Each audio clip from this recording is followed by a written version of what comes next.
Done a lot, huh? Well, I think we've had a lot of ideas. I don't know. I don't feel like I've done much, to be honest, but it's got me thinking along the right lines. So that's done that at least. But yeah, just for a bit of closure, I just want to go through and just have a look at what. Hey, everyone. Hey, Olivia. Hey, Ruth. Hey. Hi. Have both of you moved? Or are you still sat in the same place from 2 hours ago? I moved for a little bit, not much though. No, okay. I've got my laptop here, I've got my phone, I've got snacks, so I didn't really need to move. You got your deodorant in the fridge? It's No, sorted. it's not in there anymore now. It's where it belongs now. It's all good. And I've got my vape, so I'm a happy bunny. I don't have to move much. And my Alexa, I just need to tell it what to do and I don't have to do anything. It's awesome. I love that. It's a very long radiator you've got. It is quite big, isn't it? Yeah. I can raise you a diagonal radiator. I Right. have a diagonal radiator. What's a diagonal radiator? I need to see this shit. It's a diagonal radiator. Let's see. Is it one that's just been put in diagonally, or is it crafted? It's a wall one. Is It's, it? Yeah, you won't be able to see. I need to take the blur off. Bally, you came back. Your dedication is unbelievable, man. A diagonal radiator. I'm only here till the break, though, David. Yeah. It's going up the wall sideways. That is genius. It's not genius. It's fucking stupid. Yeah, you can't put much on there to dry, like, can you? Like, Yeah. It all slides off. Do you know what you need to do? Is put some kind of pegs in between and there won't be a slide.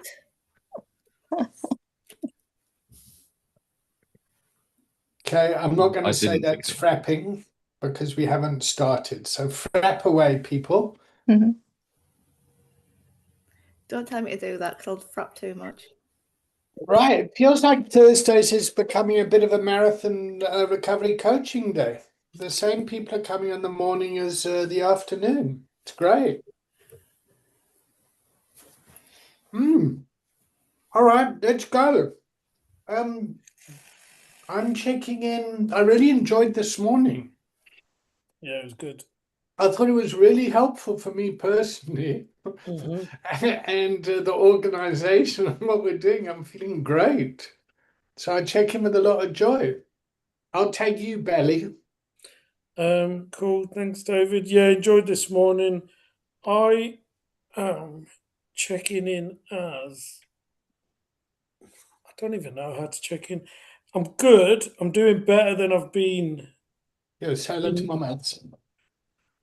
Hello, mates. Hello. How you doing? That's Abner. He's starting an acting school here. Amazing. Oh, not quite. He doesn't know it yet. All right, mate. I'll see you later. Yeah. Give you a call. Sorry, Belly. No, it's okay. Checking in as how do I check in? Just confused and conflicted still about just lots of different things. But better. But I'm doing better. I'm kind of working through stuff and I feel much better about myself and I feel in a better place where I can actually think a bit more clearly, but I've still got a lot of things to work through and process. So still in a bit of confusion and conflicted space. And I will check into Ruth. Thanks, Bally. You do look a bit more positive. Thank you. Yeah, I am. You seem to be smiling a little bit more. Yes, which is yeah, which is always good. Thank you. Yeah, I'm actually a bit distracted. Not in a bad way. I'm just had a bit of a diverse week.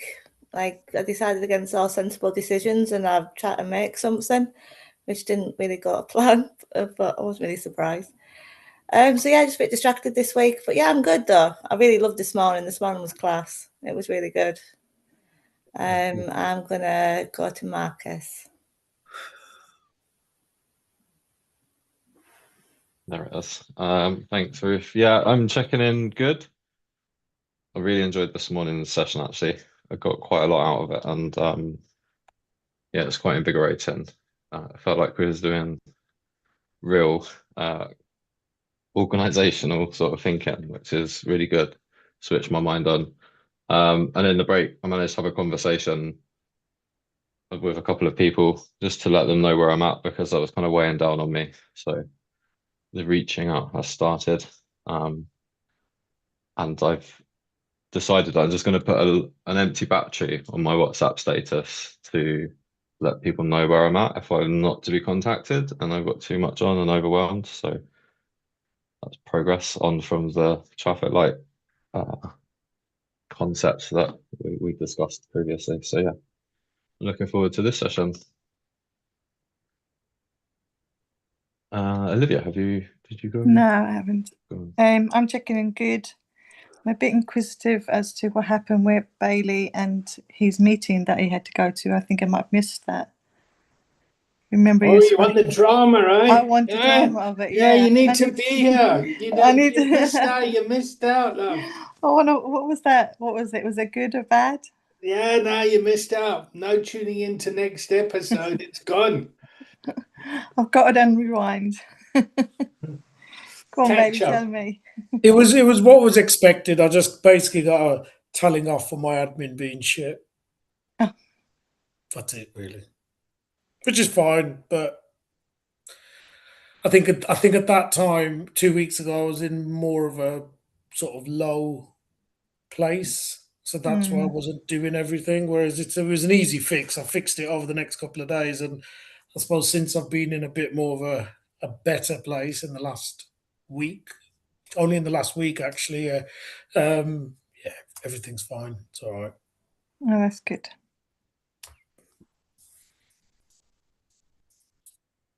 Is that everyone? All Indeed. right. So, what did we love about this morning? I'm very happy to build on from that, because everyone here is you've been around, Mm-hmm. and Bally, I mean, I'm sure you've completed your systemic wellness by now. Haven't How you many done hours am I meant to do? 10 classes? I think I'm probably there or thereabouts. I don't probably a couple away now. I reckon it feels like I've done about certainly 8, between 8 and 10. So the way it's kind of working is people come and they do the peer recovery, the recovery coaching, yep, and then the systemic wellness. Yep. Now, a lot of people have done the 3-day training, and then they come on and they do the systemic wellness for another 10 weeks and they get 20 hours. So there's 40 hours in total. Yeah. You've been coming on a Thursday morning, yeah, and a Thursday afternoon, and you've been incredibly committed to this. Yep. And my own personal agenda is I fucking love having you here. I think you just bring so much to the container. Mm-hmm. Yeah. So please stick around as much as you Thank like. you. Yeah. Yeah. No. Listen, Thursdays is the highlight of my week, David. Okay. To be honest with you, like whatever's going on Monday to Wednesday, me knowing that I'm going to be with you guys on a Thursday is what, yeah, like I said, it's the highlight of my week. So thank you to everyone, to you guys for putting up with me when I was all down and depressed and blah, blah, blah. And yeah, appreciate you guys. So, and the idea is that the Thursday afternoon is to use coaching to help people use coaching skills within an organization. And essentially, Marcus, Olivia, and Ruth are kind of lone rangers at the moment with their own organizations that are in the making. Yeah. So, what I really enjoyed about this morning was the bringing together of everyone. Mm. I really love the input from all of you, the way that you coached Paresh and then me afterwards. I really, really appreciated it. Yeah. Yeah. So what should we use the next 2 hours for? I'm only here for an hour, by the way. Me too. Yeah, so I won't be back after the break. All right, so we'll use the second hour for Marcus, Ruth, and myself to complain about your dedication and Lack of actually to dedication. question whether you're committed to the cause or not. So we've Very got the second hour to sorted. bitch about us. That's fine. Yeah, so we'll just bitch and complain about you. Well, so the What are you first going to hour do you for the want first hour? to get content about what you're going to bitch about and what shit we were chatting and blah blah blah.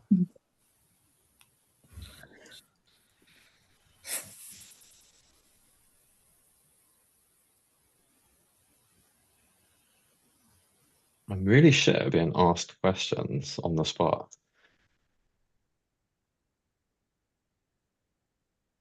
Are we talking about doing it like one-to-ones, or can I discuss something that happened in a meeting with me the other night?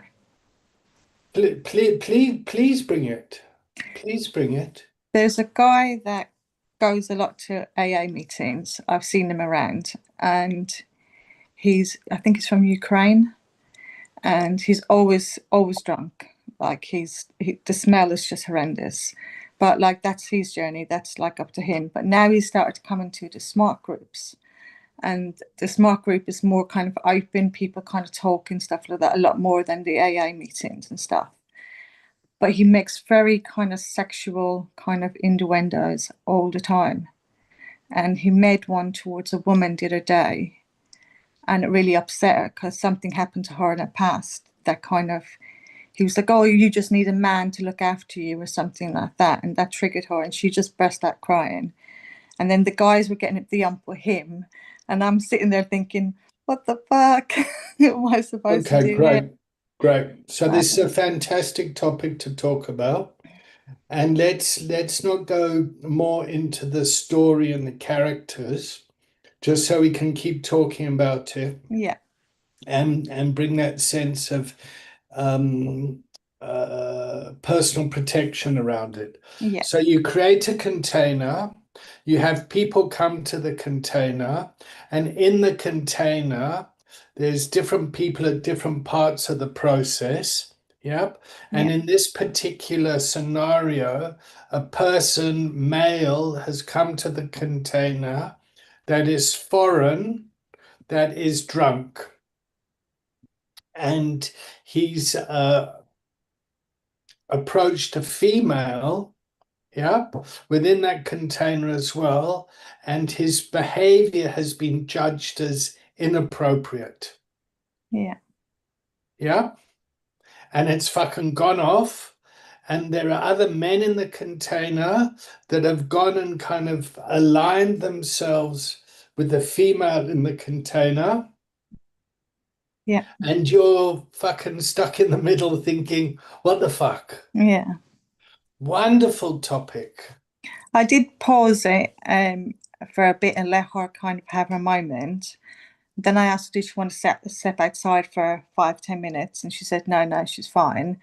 And What's then having her moment? just to go outside of the room, just to kind of reflect on herself and come back in because she was getting very overwhelmed. So I just thought if you want to kind of just go out for 5 minutes and come back in, she says, no, I'm okay. It was just that And when remark you say overwhelmed, what do you mean? because she was crying a lot. She was really Crying. yeah. Okay, so what type of crying was it? Was it like a soft tear, welled up eyes, hysterical, unconsolable? Which kind of continuum was it on? Probably a bit in the middle. The middle. Okay, so Yeah, yeah. it was kind of It chunky. was coming into like being over, like she was going to go into kind of like she was anxious, she was taken aback by it, and she had all these emotions going on. So quite overwhelmed. Yeah. Okay. All right. So if I use triggering language, I'm fucking sorry. Yeah. But the psychiatric term is going into histrionics, hysteria. Yeah. Yeah.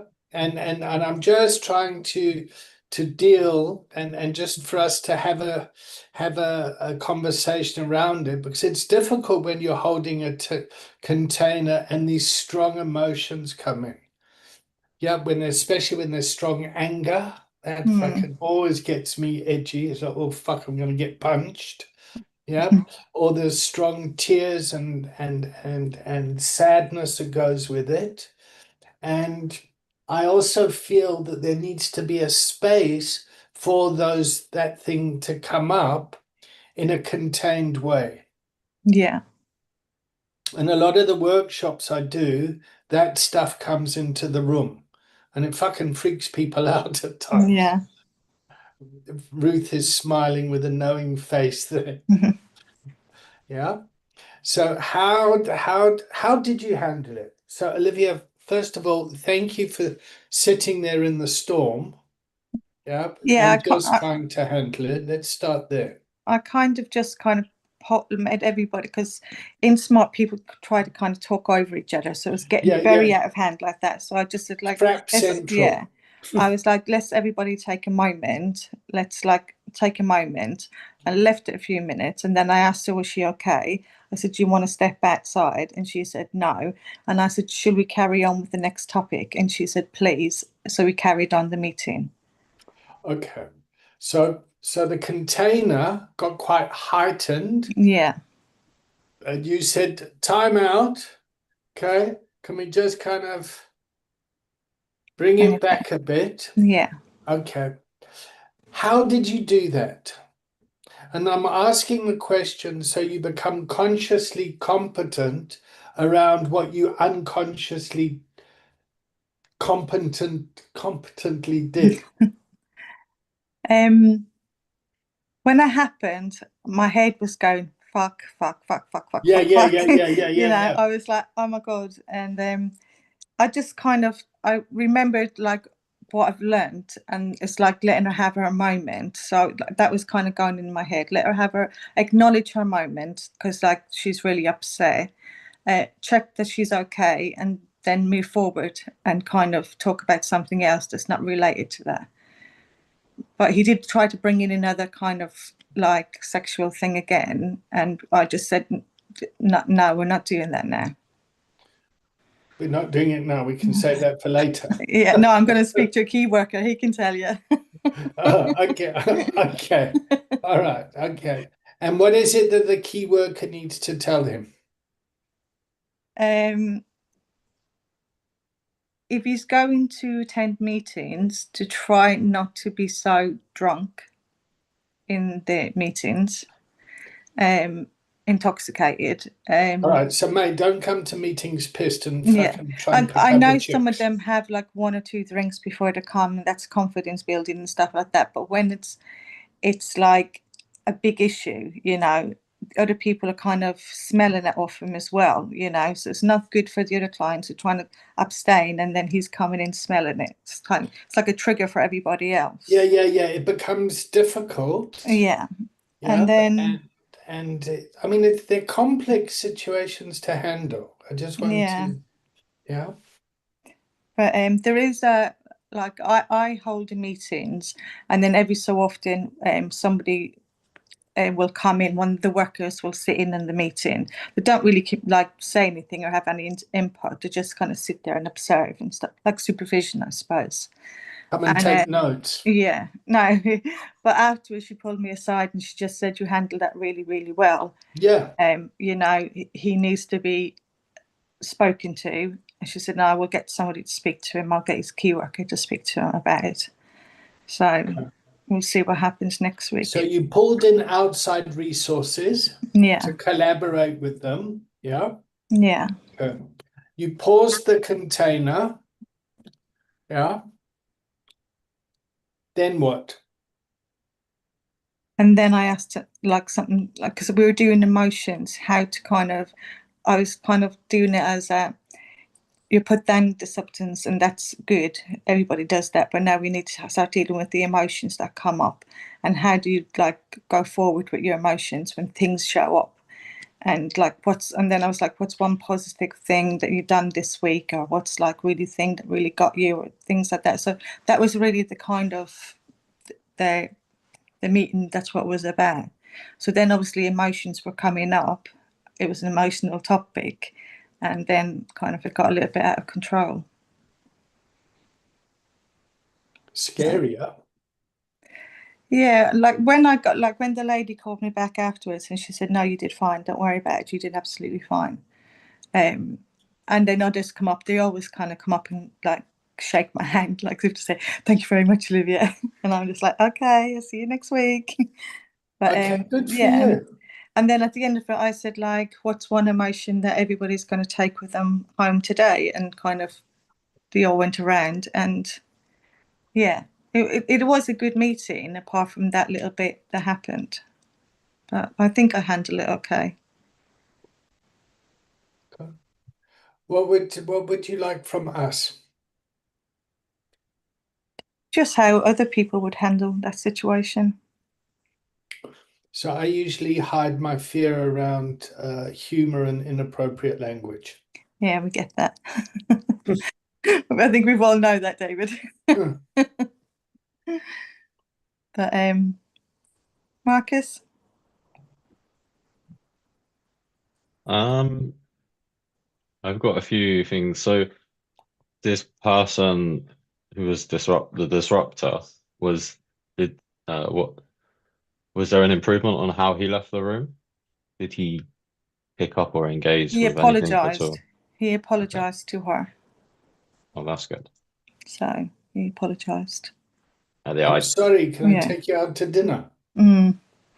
But it was her, and it was her first meeting as well. So it was a big. Oh, fuck. Do you know what I mean? It's a nightmare. It's a fucking I'm- nightmare, I want this to shit. encourage her to come back again, and like that's happened. But I think she will be back. I think so. I was hosting a meeting yesterday, and there's a guy who has a his mind's in the gutter, and I just said to him, "You need to get your mind out of the gutter and into the book, mate." That's the only thing that I could come up with, but that's kind of what I probably would have said in the beginning. But then as it kind of went on in the after parking lot, he carried on, and as far as I was concerned, we're not in the meeting, so I just shut him down. Like that's not really the behavior you should be showing around newcomers. It's not really in line with traditions. Yeah, I became a bit of a big book Nazi, but I think it does take.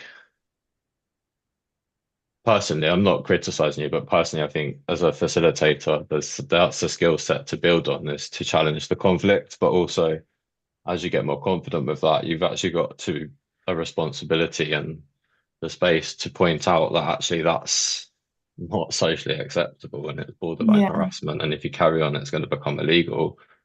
Yeah. This is what's wrong with the world. I would have probably given them a bit of a lecture, if I'm honest, at some point. But that's probably because of my own triggers, honestly. I would have found a way of doing that. Yeah, if I meet him if if I meet him outside the group, if I go to an AA meeting and he's there, I might mention something to him, but I won't mention something to him there. Because he has said a few things to me, like because I was a greeter, and he has said a few like comments to me. And the male greeter was like, "Has he just spoken to you like that?" And I'm like, "Yeah, that's what he does." But he does it again. Sorry. Go on.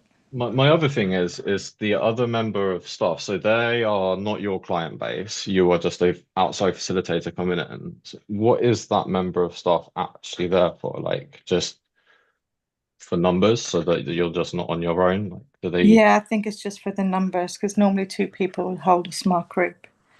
So another person can. Sometimes if there's nobody in, nobody will sit in there, and it'll be just me and my own.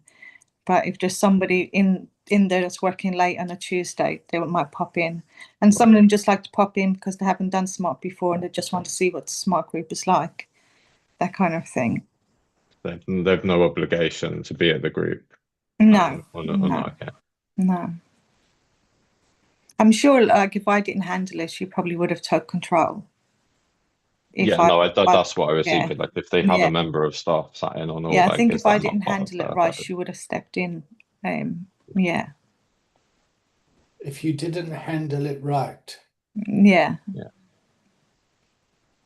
So a lot of this right handling and getting it right yeah. leaves a lot of people unsupported. It's like, because I'm a volunteer as well, it's a different than a paid employer. So there's only so much I can do at the level where I'm at, if that makes sense. Yeah, and there's a lot of volunteers that get really burned because they're put in positions that they're not equipped for, Mm, which is also a fuck up. yeah. It's abusive. I'm taking on my inner Marcus here. Is there what if you could change anything in the smart process, like for, I don't know, for your group, or maybe something that Smart could take on and extend out to other facilitators to prepare them for situations? Do you feel that Smart's training prepares you for situations like that? The training that I done now is just by kind of picking things up from seeing other people handle things. Really, it's they're dealing with a population of multiple Yeah. complexities. They should have Yeah, like some sort of conflict. with Smart, you're kind of there to kind of give a topic out, and you're supposed to kind of let the clients, like the group, kind of run the meeting, and you're kind of sitting there, kind of holding the space, if that makes sense. Like, it's the meeting's their meeting, it's about them, and then if anything gets out of control, then we step in and we give the topics, or we might add something if something happens that reminds me, because a lady, she's her kids were taken and stuff like that, and I brought in my journey and stuff like that, and that kind of helped her out as well. How she could recognize that I'd gone through all of that, so I knew where she was coming from. So that was a great way of sharing your lived experience to build rapport with another group member. Yeah. When people come together and come in groups, there's usually a ritual to start. Yeah. So in fellowships, they have the preambles. In Smart, do you have a preamble in Smart? Yeah, it's just like the rules of the meeting kind of thing. Okay. Then you've got those group therapy norms. Yeah, often people have group therapy. We do the check-in. We do the 3 C's: check-in, contract, build the container. Yeah, that's basically what I do in the Yeah. Smart. Yeah. Companies will go, all right, let's go. Are there any agenda items that we need to do at any minutes from the last meeting or something? So there's often structures in place to set the context for that meeting. Yeah. And depending on that can often help influence how poorly or well that's done, often influences the outcome of the meeting. Mm. Okay. So I've got a resentment towards Smart, which is based on my own envy, because I think everyone should be doing recovery wellness. Yeah, I've never been to a Smart meeting, so I don't really know. But In the wellness program that you've got the HALT, you've got the yeah, we've got you've got some all of that those kind of, yeah, acronyms. yeah, yeah. Yeah. And then my challenge with the 12-step stuff is my own personal journey and becoming aware of the limitations of it. Yeah. Yeah. So what happens with a lot of organizations is they're very good in the beginning, and the people that get well leave the organization, and the unwell people stay in the organization. So the organization grows and grows and grows and becomes unweller. Yeah. Mm. The way it works in corporates, yeah, is a whole lot of people will come together. The corporate will do well, yeah. then for whatever reason they need to do redundancies, all the good people leave the organization and go and get other jobs, and then the poor people stay behind. Yeah. And that the organization starts to create a dysfunction. Making sense? Yeah. So we got to think about this sort of stuff and be wary about what's going on, where the organization's at, and where our role is within the organization. And then to try, and I'm so guilty of this, is to try and understand it's about the role and not about me. Yeah. So when I came to the UK and I started permanent jobs in two organizations, and then it came, well, David, listen, it's not the right fit or something. I mean, basically you're fired. Yeah. It was difficult for me not to take it personally, but I did a lot better now that I knew it was about the role in the organization and the way that, like, I wasn't the right fit. Mm. But it's not easy. But it's happened many times in my life, and I'm just kind of left, what the fuck happened there? Mm. Hey, Jade, Hello. how are What you? the fuck How are happened you? there? Welcome. And what have I come into? That's a very good question. Jade is smart, aren't you, Jade? So you would know. I do. You do. I would just go, David. No. Give a summary, Olivia. Go for it. I was in a meeting the other day, and a lady got really upset because a man kind of gave a sexual innuendo towards her, and she got really upset, and I had to kind of control the meeting, make sure she's okay, and the rest of the group as well, because people were getting annoyed as well. Okay. So that's basically it. And how would you all handle that? I find things like that quite hard sometimes when it's people's senses of humor, or was he not being funny? He wasn't being funny. Oh dear. Okay. And he was really intoxicated as well. Oh, so he would have just been triggering just from being in the room, wouldn't he? Okay. And I suppose when it's in circumstances like that, if you try and correct that behaviour, can he even remember it next week? Probably not. Oh, how frustrating. But at least it's like shows that you're being supportive of her, even if he's not ready. That's so sad. If only these fucking alcoholics would behave themselves when they I came to know, it's really meetings. inconsiderate. But he did Yeah. he did apologize when He at did the end. apologize towards the end because I think he felt the kind of the anger towards him from the males. So he was like, "Oh, I'm really sorry. I'm really sorry. I'm really He sorry." was getting the picture eventually. And that's the other thing, that we must allow the container to teach the lesson. Yeah. So it was other men in the container that kind of made him aware of the impact of his behavior. If the container's filled with lots of men like him, it adds to the dysfunctional behavior. Yeah. I hope dysfunctional is the right word. Probably, maybe. I don't know. Do you know what I mean? I mean, I find it's quite frustrating having honest conversations which are covered in a political correctness blanket. Do you have a set of ground rules that you read out at the beginning? Yeah. You Okay. do all that, yeah. Cool. I'll sometimes just like pick up my little sheet of paper really passive aggressively and like go, Rule 3 says we will be respectful of each other, and then just slide it back down again on the table. Yeah. But I'm petty. Well, funny you should say that, Jade. It says here we start at 2:00. I'm joking. I'm terrible. It's fine. No. Seriously, I really am joking. We deliberately have it so people can come when they arrive.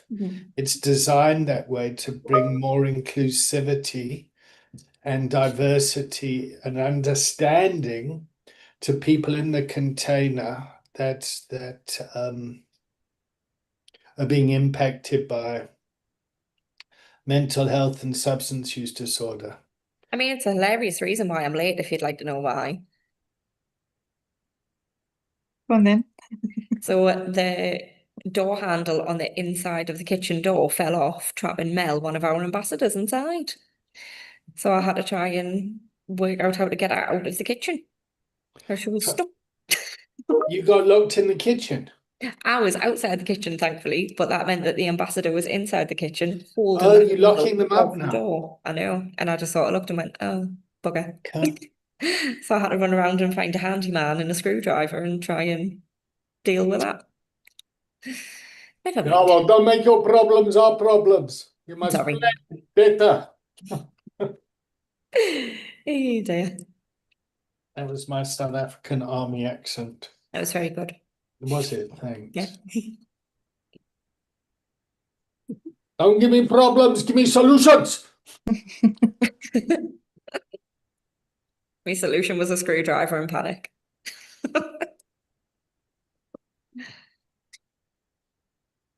Okay, let's keep going. So, Olivia, what are you going to do next time?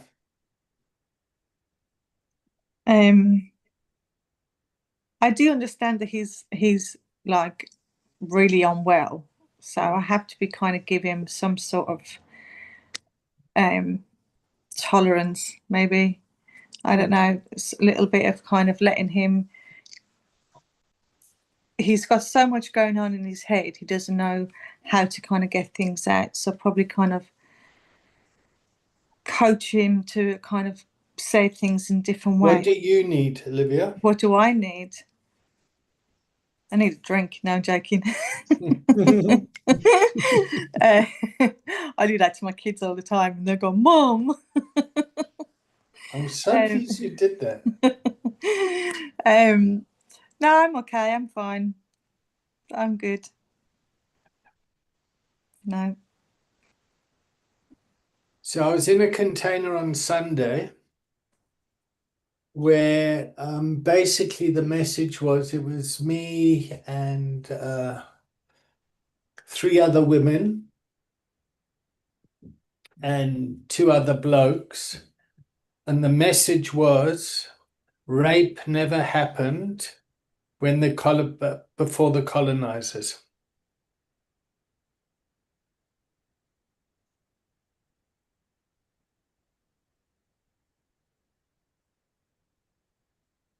I don't understand. How did you get onto that conversation? How did you deal with that conversation? Slowly. Slowly. It was, I mean, I think what was difficult for me was holding calling it out in a compassionate way. Saying, listen, I think you're being naive with your thinking here.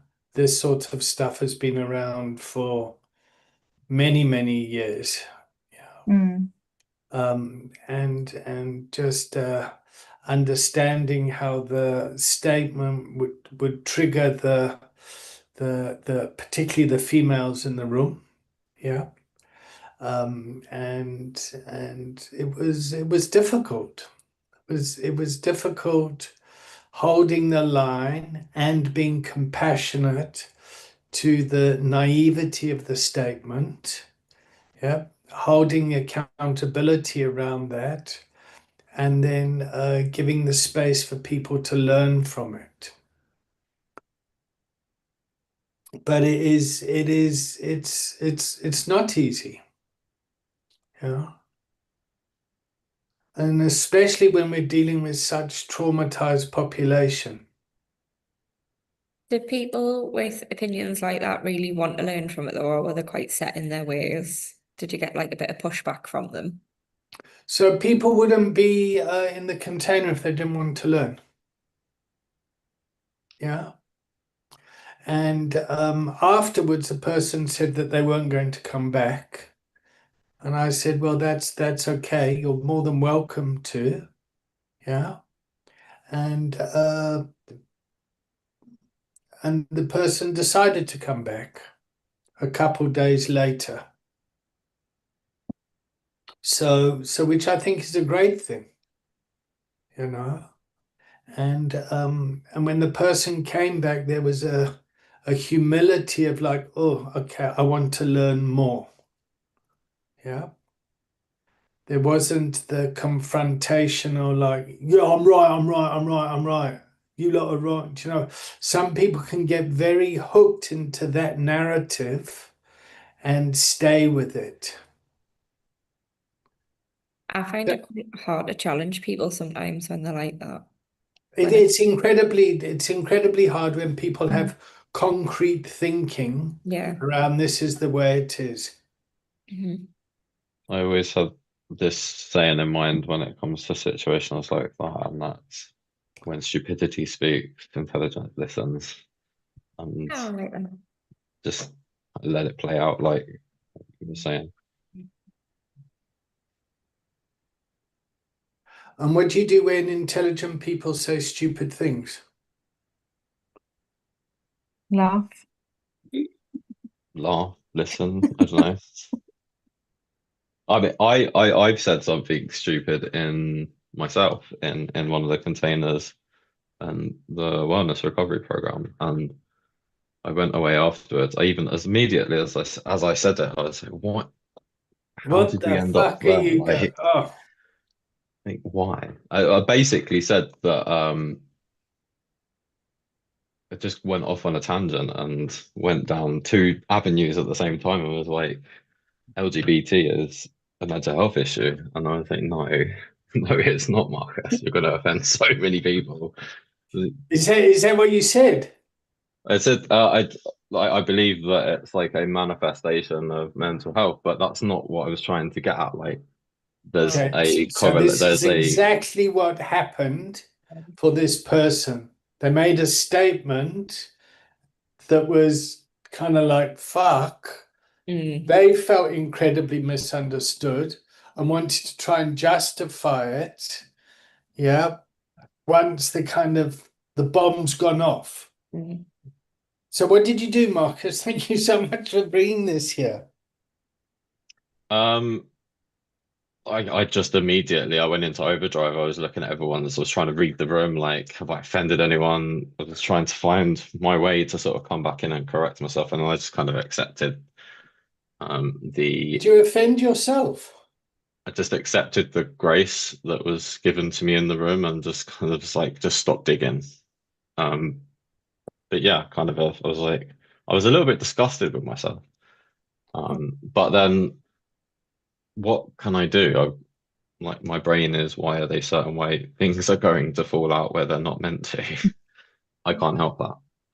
So So when you say you're disgusted with yourself, because I was on a public platform and it was being recorded, like it's okay to have that conversation in a room. But when it could potentially sort of go out there and be held against you, maybe. But yeah, so do my people brain just went into overdrive basically. so do people that don't come from the LGBTQ community have mental health issues? Yeah, yeah. What I Okay. was trying to get at is that there's a high correlation of mental health in the LGBT community through many different factors. There's a correlation with addiction as well. And not that it's, you're born gay, sometimes you turn gay.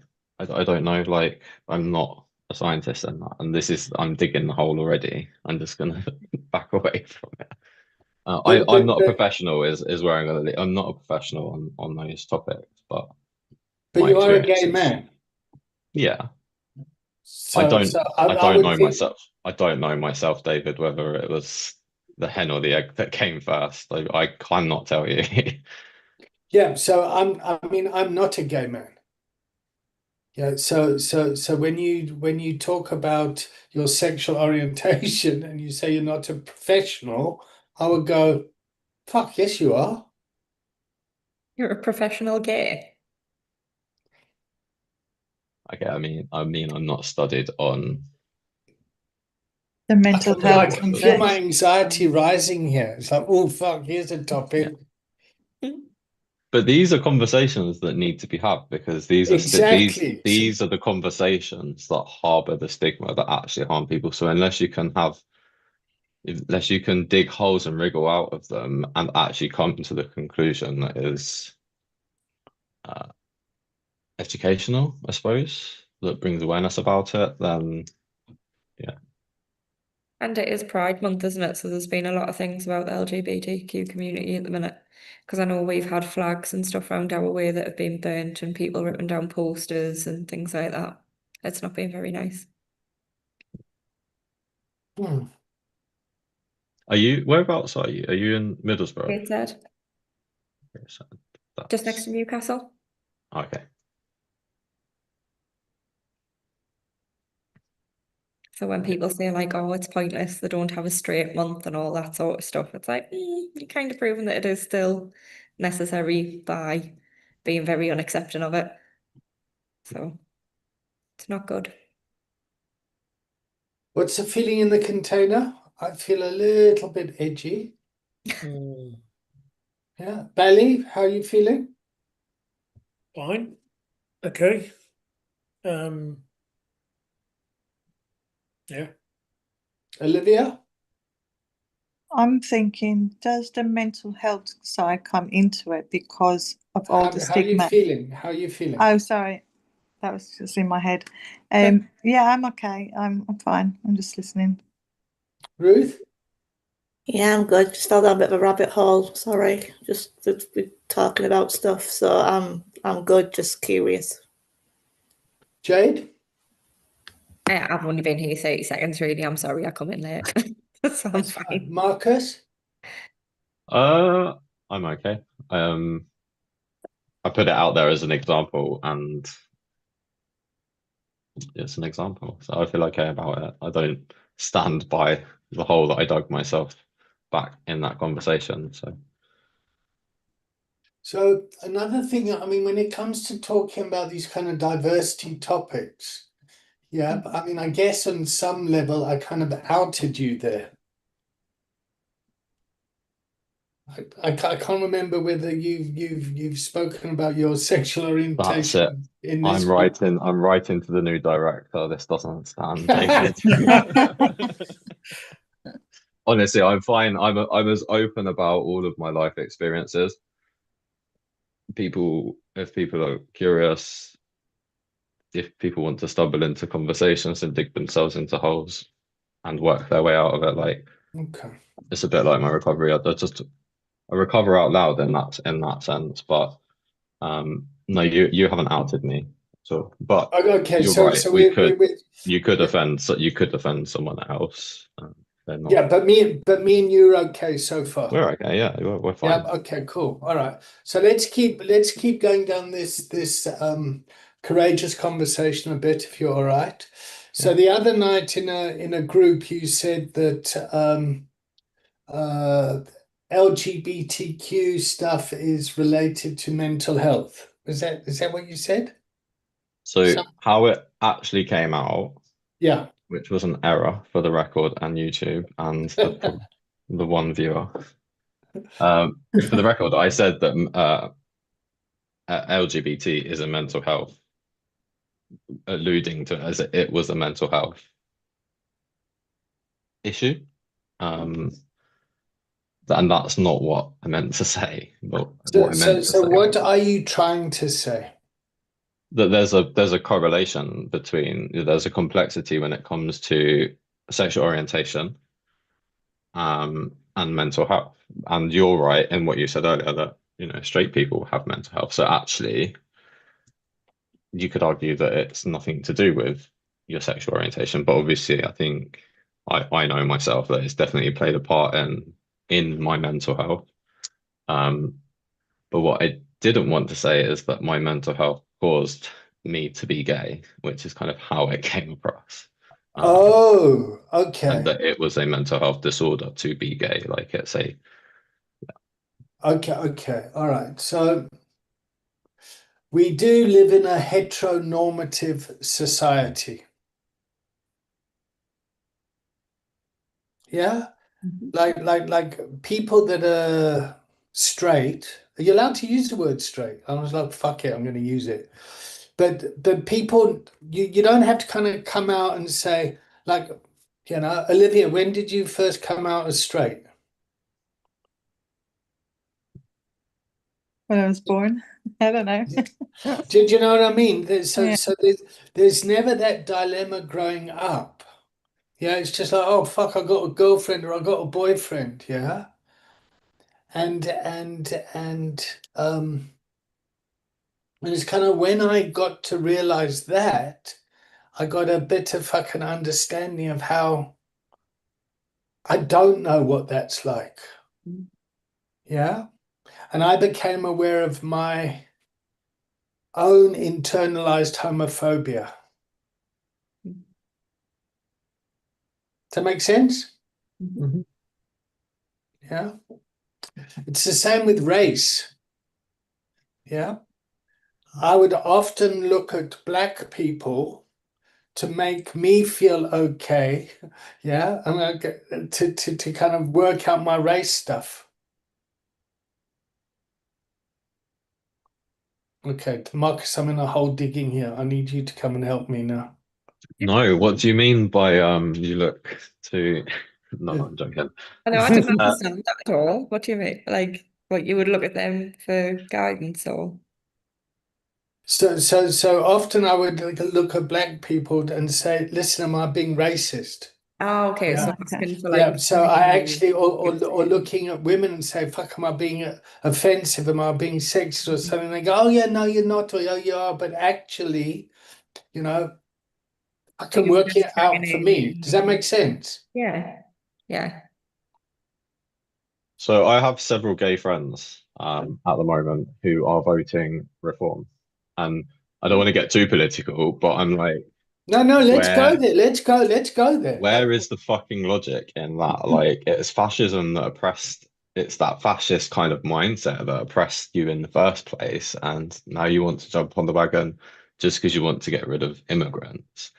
And it's like, really, you should be stand like the miners, the gays stood by the miners. I don't actually know that. I just watched Pride, the film, but you know, like they lent their struggle, which you know they learned from the suffragettes and the freedom riders and all of the. So we learn from each other's from each of these groups that you know how they freed themselves from oppression, and then you see you know minority groups and oppressed groups sort of going against each other or siding with the actual. I wouldn't say the actual problem. Um, Do you think it's because people need a that's scapegoat a whole. and it's someone to blame?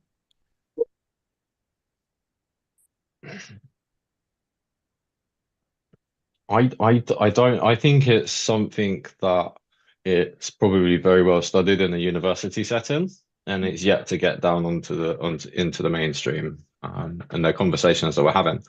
If you look at the patriarchy and the solution to the patriarchy is the matriarchy, you're just swinging to the other side, and so you're going to have another pushback when the pendulum comes back round again. What we all just need to do is find the love in all of these situations and just remember that we are actually all the same in that sense. And but that's never the narrative that the news pushes or that someone gets angry.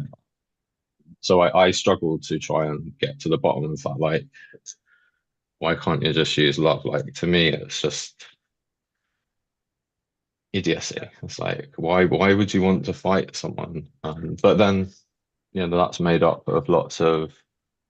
So let's hit the pause button here. Go on. Yeah, because I think Bally and was it Olivia that needed to check out? Yeah.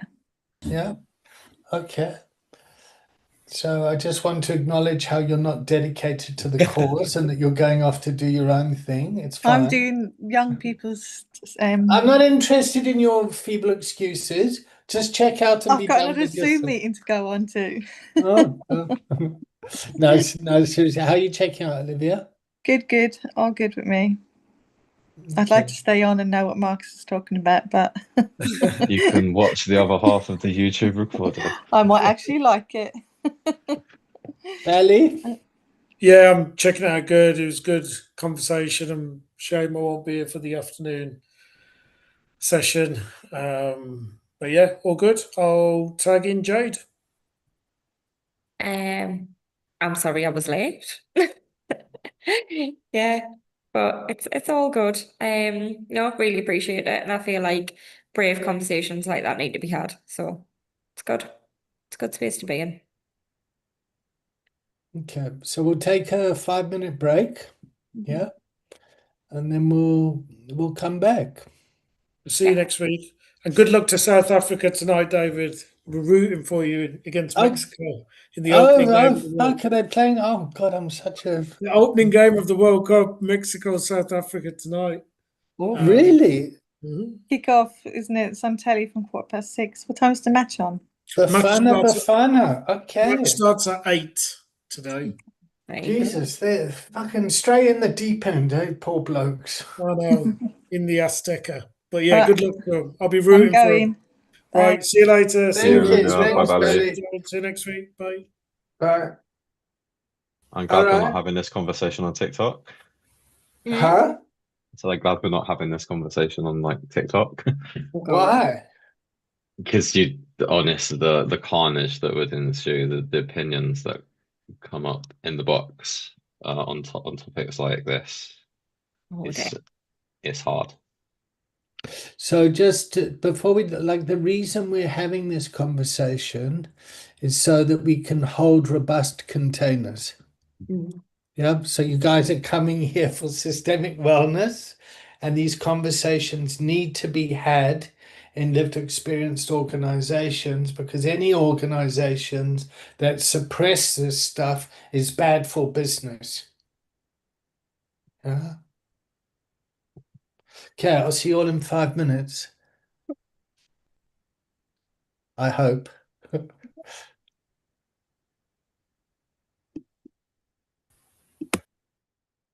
Marcus, Yes. are you going for a brew, or have you got 2 seconds? No, I'm just gonna vape here. I just fell down a bit of a rabbit hole there with what you were saying about it being a mental health issue. Yeah. Kind of get what you were saying, right? But I fell down a bit of a rabbit hole because then Jade mentioned something to do with addiction. And I've just quickly done a bit of Googling and I can't fucking believe it, right? But 61% of non-heterosexual people have got ADHD. Yeah. That is So fucking nuts. And I'm wondering what the correlation with that is. Is that something to do with like the fear of coming out? Is that to do with suppressing yourself? Is that anything like, I'm not just saying yourself, obviously, but I'm just thinking, is it being to do with shame? And does that make sense? Like, because it was there against is the norm at some point. there have like I say, I'm not professional, like I've not studied this, but from obviously what you hear growing up as a gay person, like there's myths, maybe they're myths, maybe there's some element of truth to them, but like gay men become gay because they had overbearing mothers. There's this is just from how I've interpreted the world. They're not necessarily beliefs that I hold. They're just maybe ways that I've come to understand, and that's my disclaimer. But and lesbians maybe have an issue with the father side, or maybe it's nothing to do with the male female, but more to do with the masculine feminine. Too much input, because remember we have things in balance. Yeah. And So when I had a look there, though, it wasn't just 61% of homosexuality. It was like 61% of that were non-heterosexual. And then it broke it down into other percentages to do with maybe pansexual, bisexual, lesbian, gay. You know, it was a whole shebang there that I was just reading. But is it just to do with mummy and daddy issues, or is it actually to do with? no, what I was trying to get to is not necessarily No, mummy I know what daddy you're saying. issues. Like, I know what you're saying. It's Like, kind the of daughter has the father how issue. we no, I think it's the so you the 1 to 5, the mind is a sponge, we kind of absorb the world. I think it's the velocity and the balance in which we absorb the world, and there must be an infinite number of ways to absorb the world and individually. So you're going to get a different outcome every single time. There's no two straight people that are the same. No, There's no two gay people that are the same. But no, definitely also not. like there's people who like bums or feet, and that's studies have suggested, from what I understand, studies have suggested that they have kind of been left on the floor a lot as a baby. So that's kind of all that they saw. And they grow up with these kind of fetishes into those, or with not fetish, but more of a deepened interest in that aesthetic. So that might be a bit of a trauma, do you think? And that's kind of the How dare line that I you was carry on trying. this conversation without me? It sounds frightfully interesting. I've missed out. Sorry, David. No, That's no, why no, no. I'm Keep trying to going. get. That's what I'm trying to get to, because that I'm not saying it's a mental health or it's imposed on someone, but where's the line? What tips someone over the edge? When is too much too much? So like, when is exposure to boobs as a young boy too much? In the balance of, we're humans, we've all got anatomy. Like, when is it too much? Boobs are And great. then how does that, boobs are great. When I'm drunk, I motorboat them. Love it. Um, but like, when is it too much? And when does too much then change someone? But then when you talk about changing from what? There is no normal. Yeah, So this is going on the lines that I've been thinking about for the past few days. That again, it's on the ADHD route, because there's the three types of ADHD. Right, bear with me, I'm going to be getting to it. Okay, there's the three types, yeah. And for me, I was thinking the other day, I don't think you can be born inattentive. I'm thinking you can be born as ADHD, and that's where the hyperactive side came from. But actually, is it your surroundings? Is it your environment that actually start up with the inattentive? Because kids aren't sat there in a classroom thinking, do you know what? I'm being too much now. I'm being too loud. I'm talking too much. So all the negative connotations that you get, all the negative interactions, all of the shame that's built around it, that's what leading up to you being the inattentive side, where you're internalizing it all. So that's something that I'm looking into at the minute. So that's why I'm thinking, is it the same with the LGBTQ community? Like, the reason why they've got ADHD, the reason why they are now into addiction, is that not just because of what they felt as themselves and the wanting to come out, but is it to do with what you've just been saying there, like the feet fetish, the actual trauma that's around it? It's like multiple sides of shit that people have gone through. And that's why I can see it being the mental health issue that you were saying. It's fucking fascinating. A feet fetish. Does that make sense, though, Marcus? yeah. It's not, and again, it's not an issue. You said something just then that was probably more the word. I can't rewind back and pick it up. Was it a negative one? I'm sorry if it was. No, it wasn't negative, but it's kind of where my mind was. This is my experience, kind of what we've just spoken about. That is how I interpret the way that I became. That is how I feel I absorbed the world, and I had portions of this and portions of that. And what I've come to understand as I've grown into the world myself and understanding is actually the shame shouldn't have been there from the beginning, because there is no normal. There is no base start normal. That was manufactured for. Yeah, because what I was trying to say there is, you are born as gay or straight, you're born one way or the other for me. But the other things that come with it is that because of the environment around you, that's what I'm trying to not obviously ask, because, but we're not sort of researchers and shit. But that's like, that was just my idea around it. That's why I mentioned the whole ADHD thing. I'm going to send you a message. It's going to be one word, just for something for you to look into: transdiagnostic assessment. I think you'll be fascinated by it. Okay. All right. Yeah. I'd love to understand it a lot more than what I do. I'd like to get a bit more knowledge, but then who's right?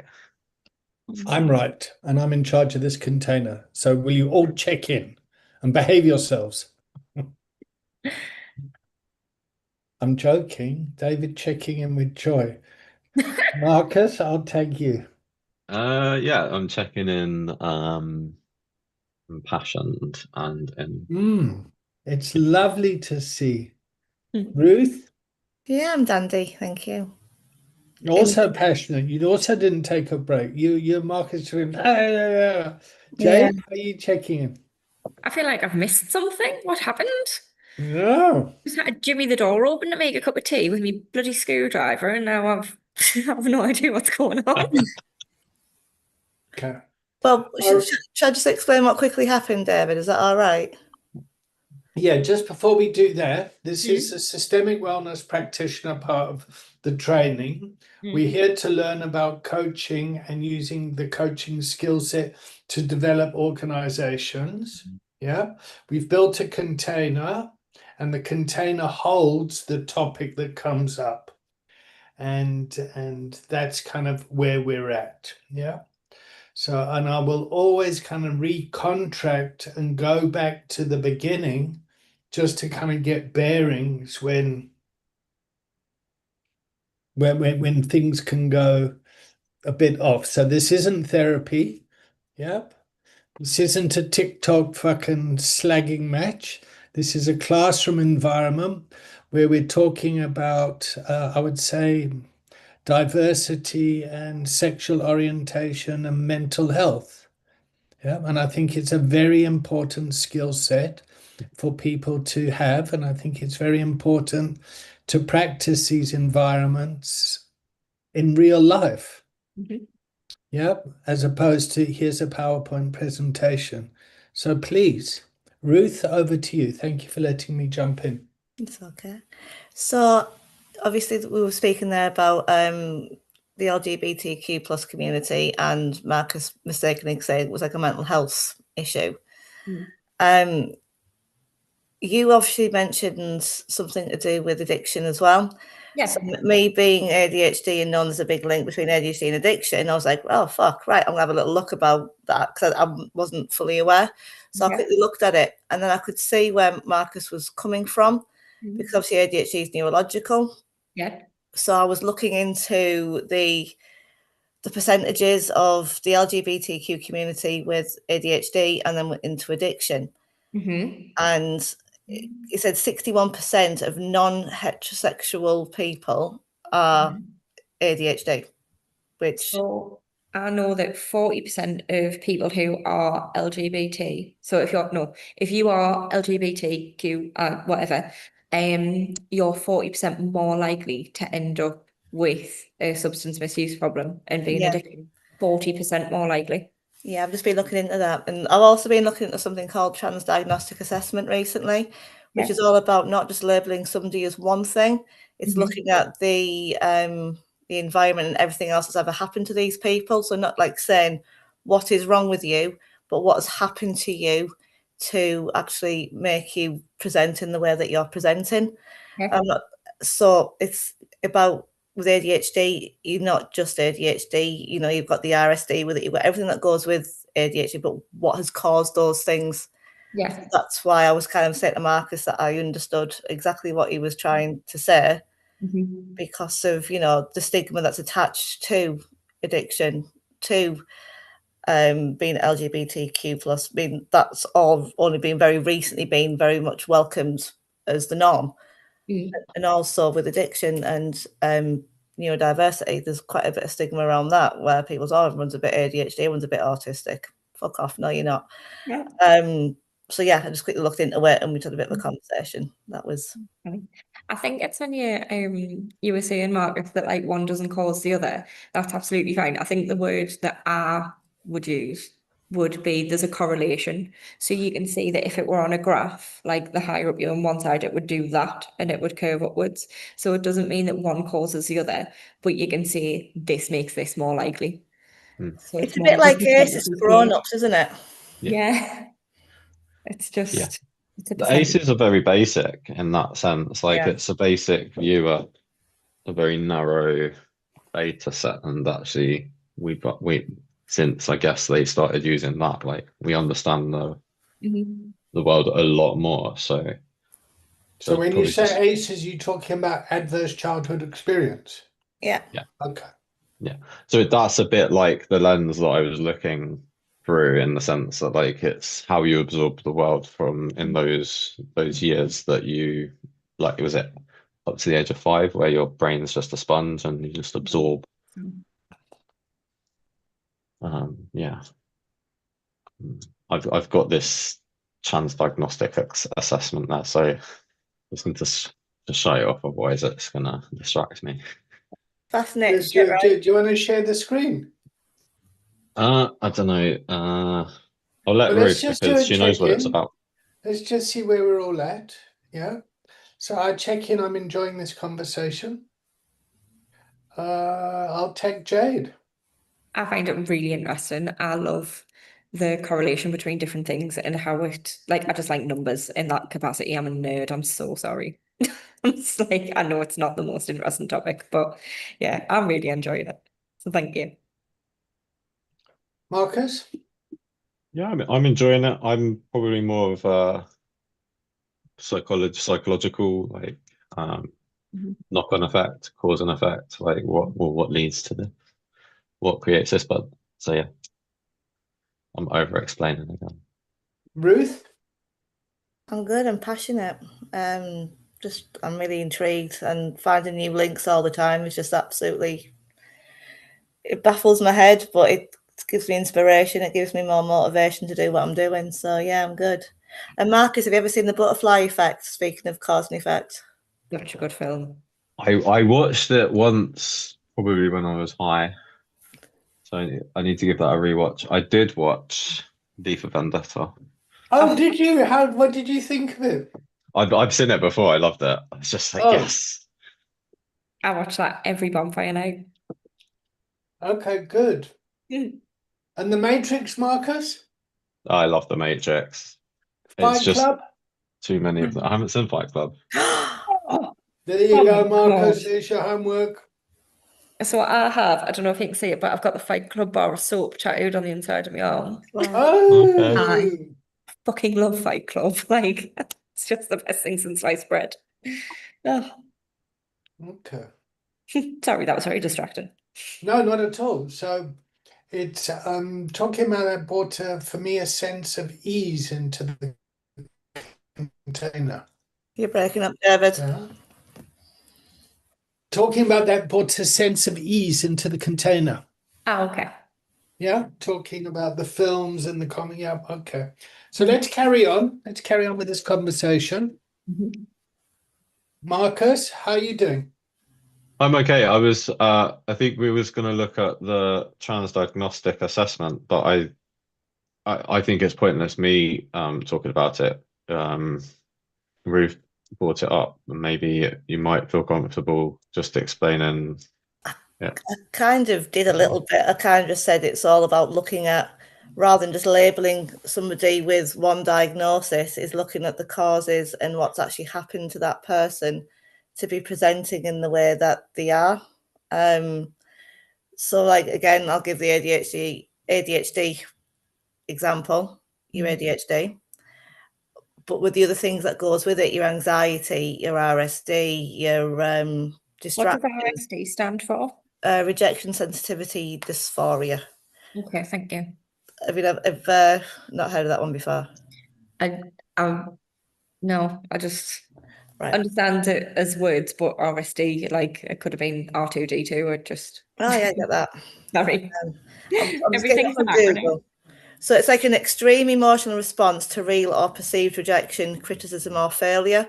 Okay. So if you do something wrong, or somebody might say something to you, or it's like such an extreme reaction. Like I explained it to somebody the other week as if something negative is said to me, or if I do something that's stupid, like I sent an email off to somebody and then realised actually I've just said the same thing twice but worded it differently. That to somebody is just something very minor. To me, I was like, you fucking dick. And I was like, I was mortified with myself. I was embarrassed. I was shamed. Please don't mention male gender parts.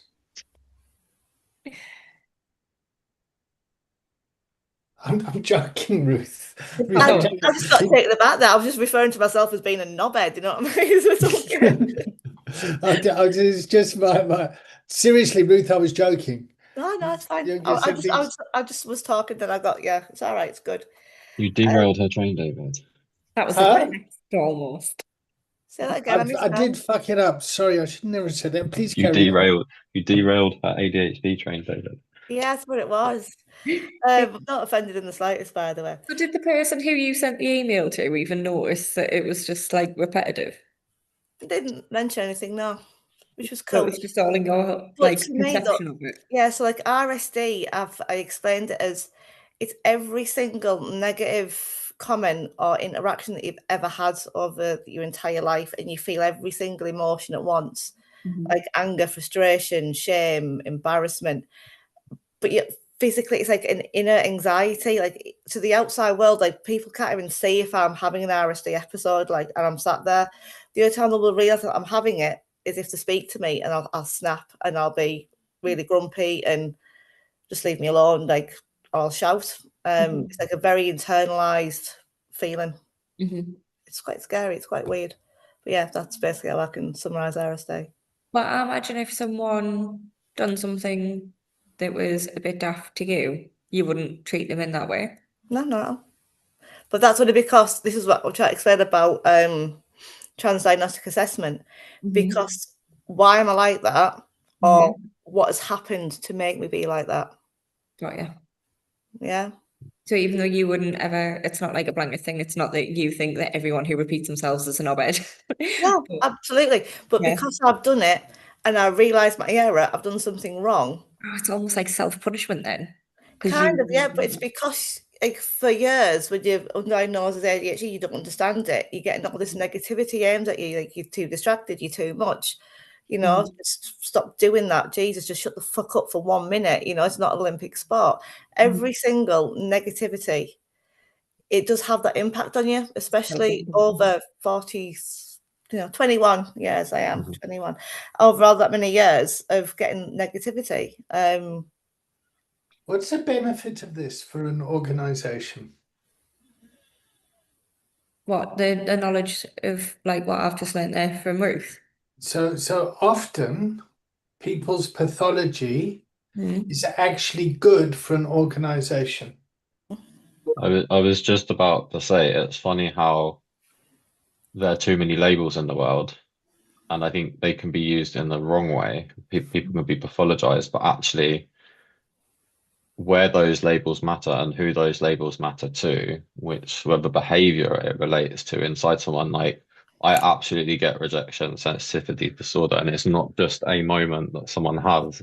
It can go for me, it can travel with me throughout the whole day, the whole week. And then you feel emotionally exhausted with it as well, don't you? I hated labels, absolutely hated labels. I didn't want to be ADHD, didn't want to be this, but I crossed the bridge to, I don't even know where I'm going with that analogy. I came to a point in life where I started to want to understand things, and these labels really, really helped me understand how I am, what causes it, and that sort of stuff. So they are helpful if they're used correctly in the right way. Yeah, because I suppose you would have said RSD with there, Ruth, and Marcus, you would have had an instant understand of what that was and would have been able to empathise straight away. Obviously, I couldn't because I wasn't like in the loop. But now that I am, when people say it in future, I'll be like, oh, Ruth explained that to me really well. So I've got a glimpse of what that means. So it is handy to have a label sometimes. Yeah, so what I'm saying there is like labels are always good for the right reason, like Marcus was saying. If I hadn't been sort of given my diagnosis as ADHD, my children hadn't had theirs, I wouldn't have had the understanding around it. I wouldn't have known. And then I wouldn't have been able to grow myself, because this time 3 years ago, I hated myself. I didn't know I was ADHD. I didn't know why I behaved the way I did. Why can't I do what other people do? But I understand it now and I know about it. So having the label is good. But also understanding around the labels is what is needed. Negative labels, when people are in addiction, not good. But saying that somebody is in addiction and then understanding why they are in addiction, what's happened to them around that, why are they going off now and having a drink after a smart meeting? What's happened to them in that smart meeting that's made them want to go and have a drink? Why? What's triggered them? Why has it happened? So that's kind of what I'm saying. Labels are good, but labels can also be shit in layman's terms. Makes sense to me. Cool. So do they use transdiagnostic assessment in Like, is this like a newer sort of study, or is it something that is already part of like the working system, like the NHS? Or It's no, I think it's been looked into at the minute. And then would the purpose be to like sort of group things together to say, oh, maybe your ADHD and anxiety are linked to this thing in your childhood or whatever? Is it meant to make like a little cause and effect or? Well, women especially, they're misdiagnosed, especially women of my age, we're misdiagnosed with anxiety and depression and stress because they haven't realised it was ADHD because of, That's good. again, all the shit that's ever gone on. You know, even postnatal depression, I was diagnosed with that. But it actually wasn't. I was just so fucking overwhelmed with all this new shit that was going on. And I didn't know how to cope. I was overwhelmed, but I was diagnosed as postnatal because that was the easiest thing to do. Yeah. I was diagnosed as depressed when I was at the age of freaking 7-year-old, you know what I mean? And stress and anxiety.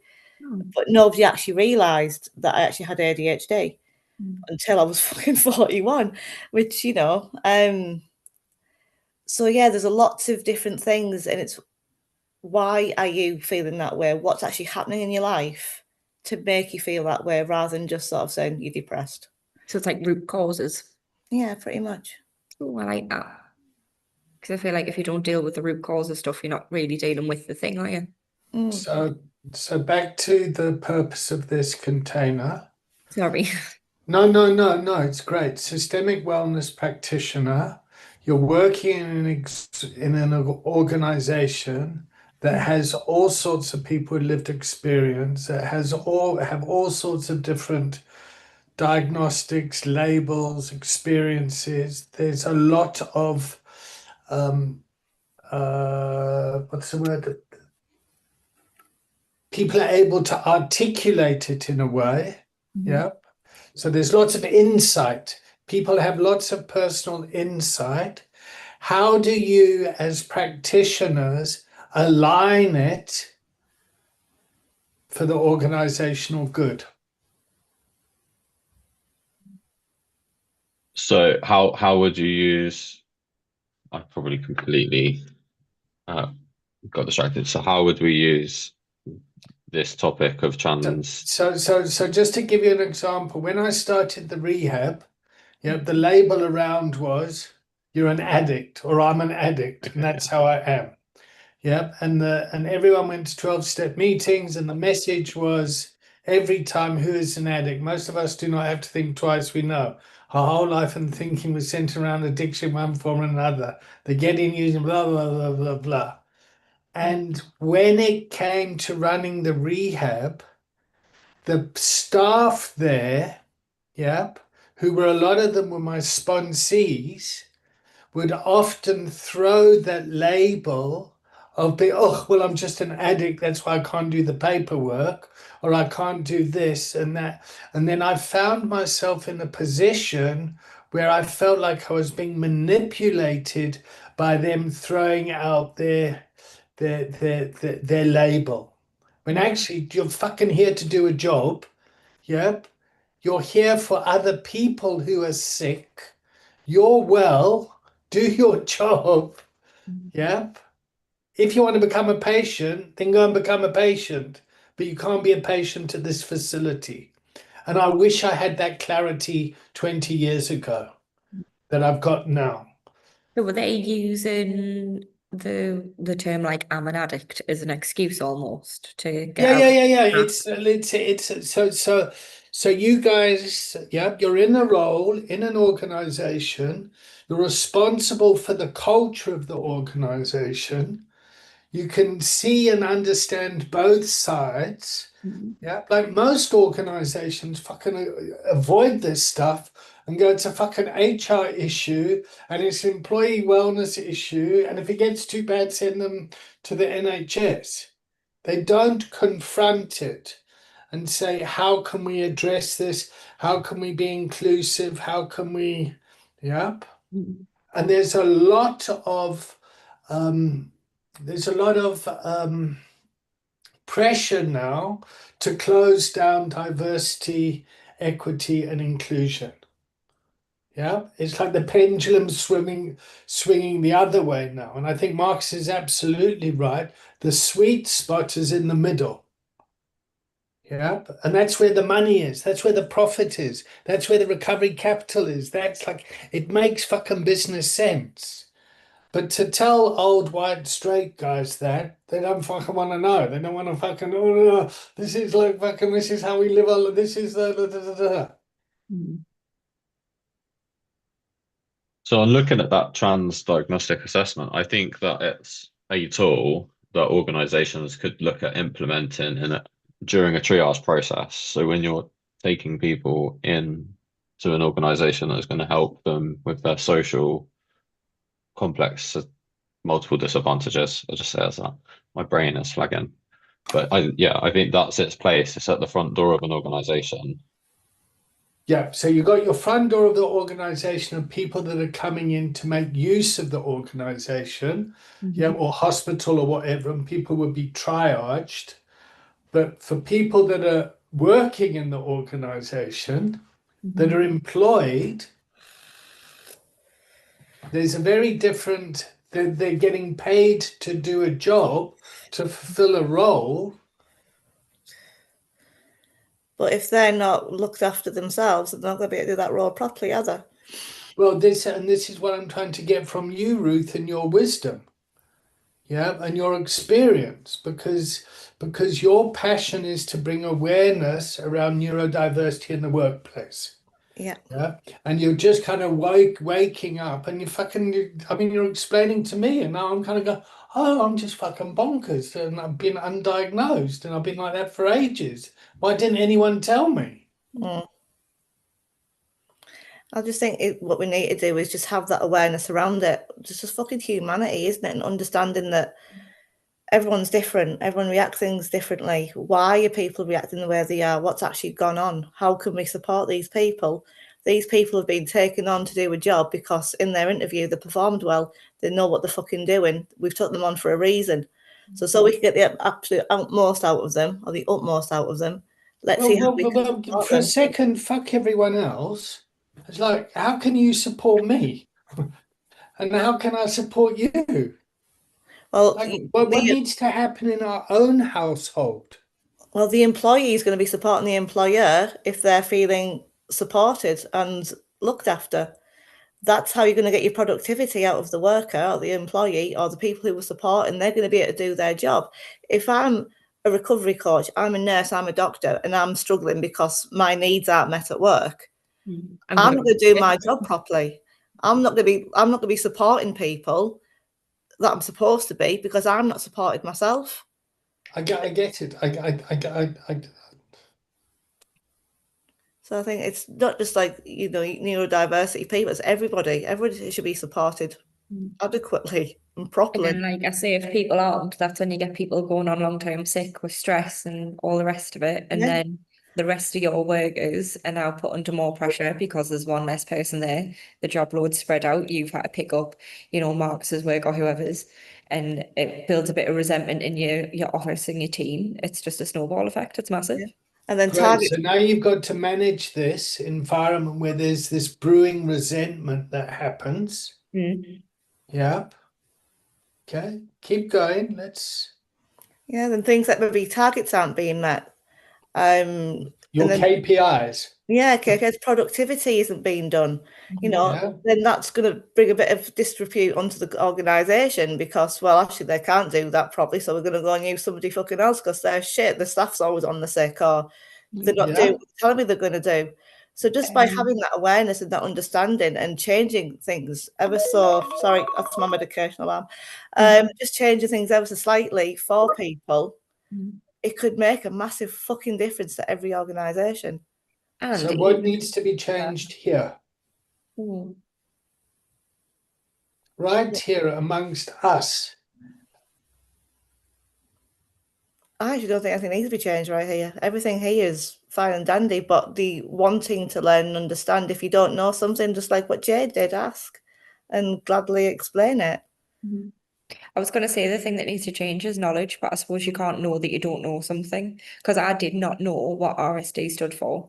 I just didn't know. That's fine. I mean, I've noticed as well, like ADHD is often labelled as other. I wrote something about it a while ago. Like if you look at forms, you'll have, you have to fill in a questionnaire about yourself. Yeah. You'll have like, do you have any of these disabilities? There's autism, and then there'll be other things that are listed, asthma, diabetes, and all that stuff. Mm-hmm. And then it'll come under other, ADHD, dyslexia, these state. But why? So that also made me realise that actually when you go into an organisation, is there actually a full neurodiverse training, or is it just autism? I think you Yeah, can well, I've start been to tell hired an to do organization. IT. Why must I learn about this shit? I'm here to fix computers. Yeah, but if it's going to help your productivity and your staff well-being and the harmonious environment that you probably need to This get what you fucking need. HR and their diversity inclusion shit. Fucking hell. Now it's fucking Pride Month. Oh God, like Jesus. I'm joking, by the way. Just No, I I know think you are. it's kind of like you can look at an organization and how well developed they are from their forms that you have to fill out in the beginning. It's like the safe haven that I worked at, the form was abysmal. It was all over the place. They've just updated it reactively to societal changes or like policy changes. And you've got like sex, religion, and then you've got race, and they've got race broken up into two bits, and in the middle they've got, are you a farmer? And it's like, You are a you not? farmer? Are you a farmer? Because they want to look, commissioners want to look at the effects that isolate, like being a farmer is as an isolated lifestyle. Right. So they want to look at like what are the social causes and effects of this isolation. Why are they? Because they're fucking rural. They live in fields for fuck's sakes, and they work with animals more than they do with humans. That's why. Like, come Yeah. on. you're a farmer. That's excellent, isn't There's it? actually a commissioning question. Are you a farmer? It's ridiculous.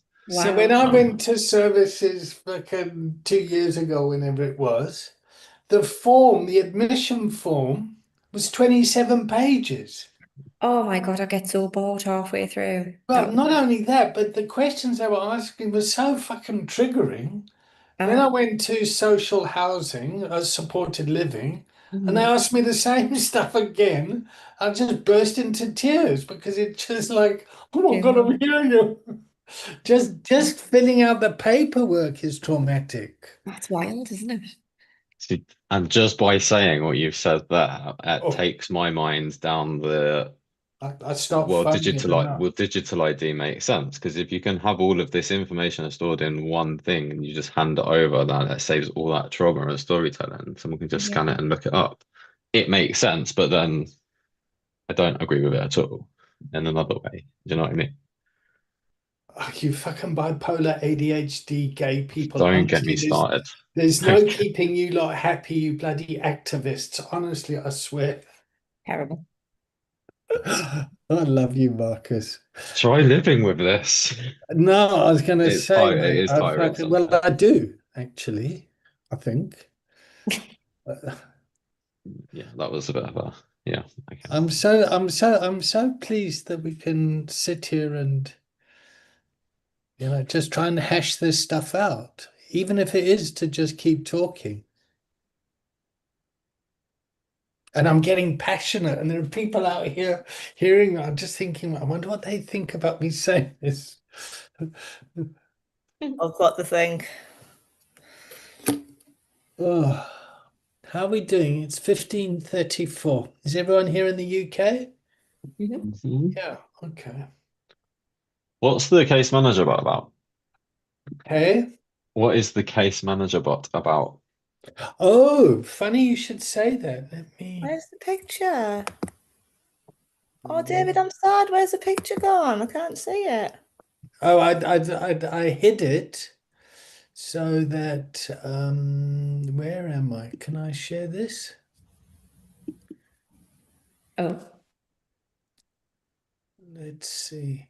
I've written this app. Mm.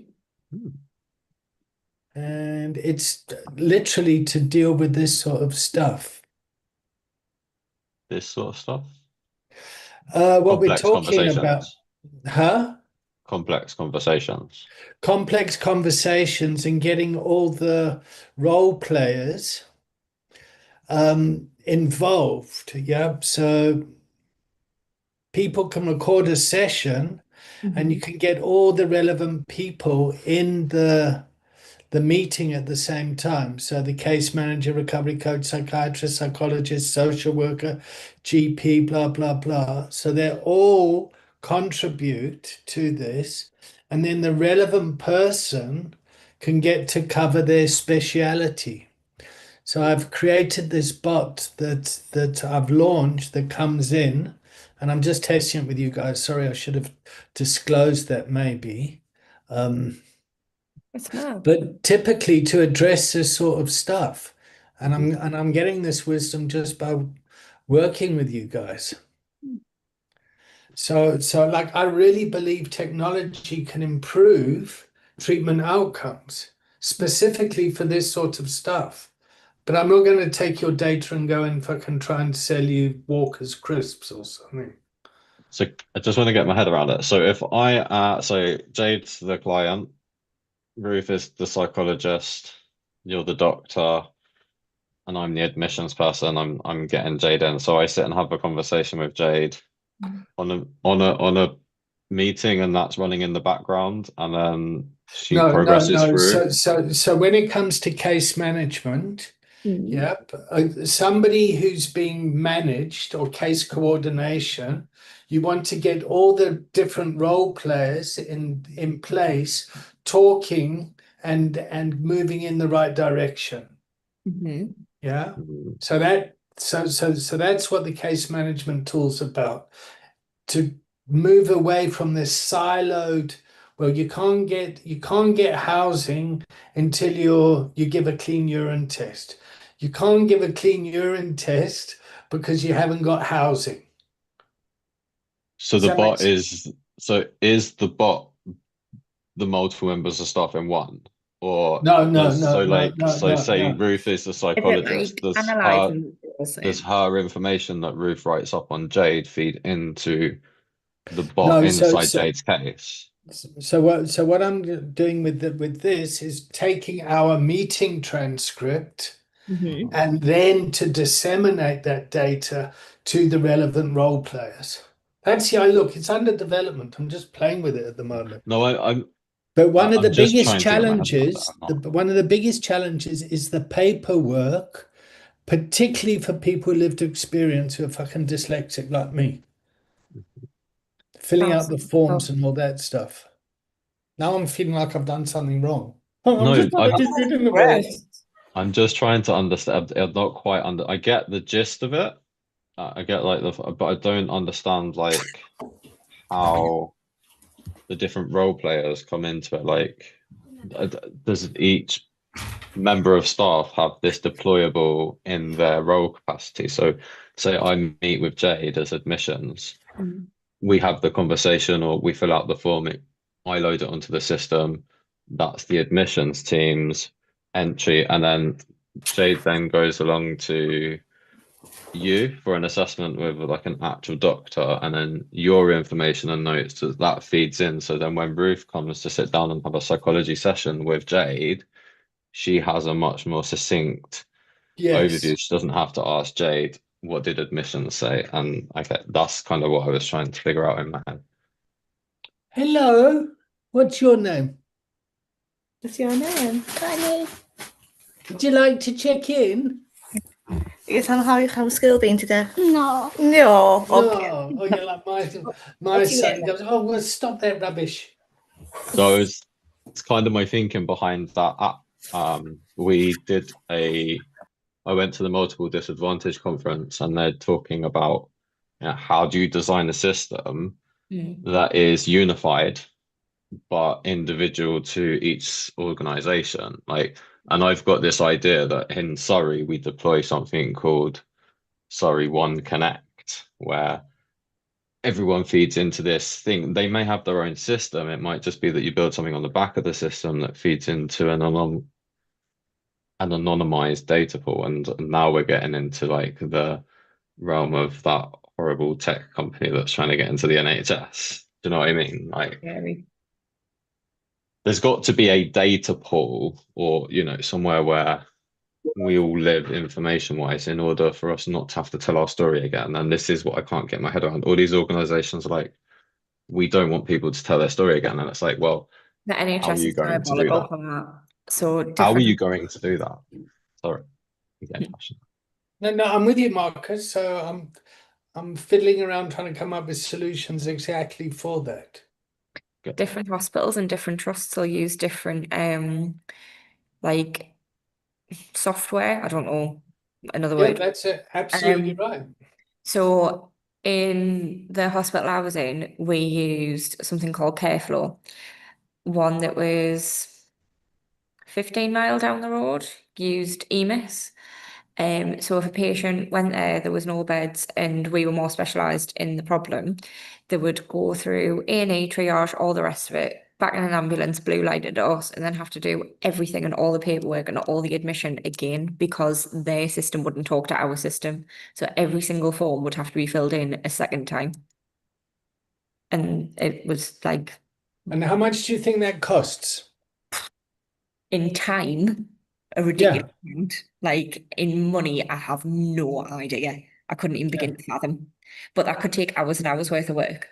You're just doubling it. So I was diagnosed with epilepsy and needed seizure medication. I got medication and then I came here and I ran out of medication and I showed the prescription and the box to the chemist and they weren't allowed to dispense it. I had to go to A&E on a Sunday, sit there for 8 hours to get it. And I just thought this is bonkers. Yeah, There's got to be way. an easier way. Yeah. And it has to work across the whole system as such. And I don't like it, but we're going that way anyway. But it has to work with probation, it has to work with local VCSE organizations, it has to work with social services, NHS, like That's it has to come together as one. It with has to, prisons. if you don't want someone to tell their story more than once. That's horrific with prisons. So the nurses in prison, I don't know what the system, it might be called Rio, what they use. And then if someone's discharged from prison, they'll have a huge medical record from all the time they've been in there, and we couldn't access that at all. So they would be saying like, I'm allergic to this, or I normally take this for pain and all the rest of it. And I'd look at them and say, I'm really sorry, I can't verify that. I understand that that's what you're saying, but for the last 10 years while you've been incarcerated, there is nothing that I can physically see. And it was really bad. That was an ongoing problem. So this is all part of the workforce we're trying to develop by having these classes on a Thursday afternoon where we're joined by Ruth's daughter. And what's the dog's name? Twat. Pardon? Twat. Is it actually? That's Buddy. It's Buddy. Oh, Buddy. My son's got a dog called, or had a dog called Buddy. Oh, he's listening now. He thinks I'm talking to him. oh no. Hello, Buddy. Buddy. Oh, he's Hello, so funny. Buddy. Where he is. Oh, I love mate. Lush. Oh. Okay, well, thank you for letting us have your mum for a bit. It's lovely that you've joined our class. Do you want to go get changed for me, Connie, while I finish this meeting off, please? No. Please. No. So the Dutch system, has even more paperwork because the Dutch system is a private insurance type environment. The UK system has lots of different trusts that all have their own federal. Is it federal where each one operates by itself? Yeah, they're all like independent. Yeah. Each people can decide what it's going to be. Yeah. The Irish system has a system that's very like, if you're not at this level, you can't do this. But if you're at that level, you're allowed to do so. So they got a very academic system that's kind of combined with, that has a lot of religious influence to it as well. Yeah. It's and Africa's just like, fuck, you got a pencil and a piece of paper, great, there's your medical record. Yeah. So thinking about these things,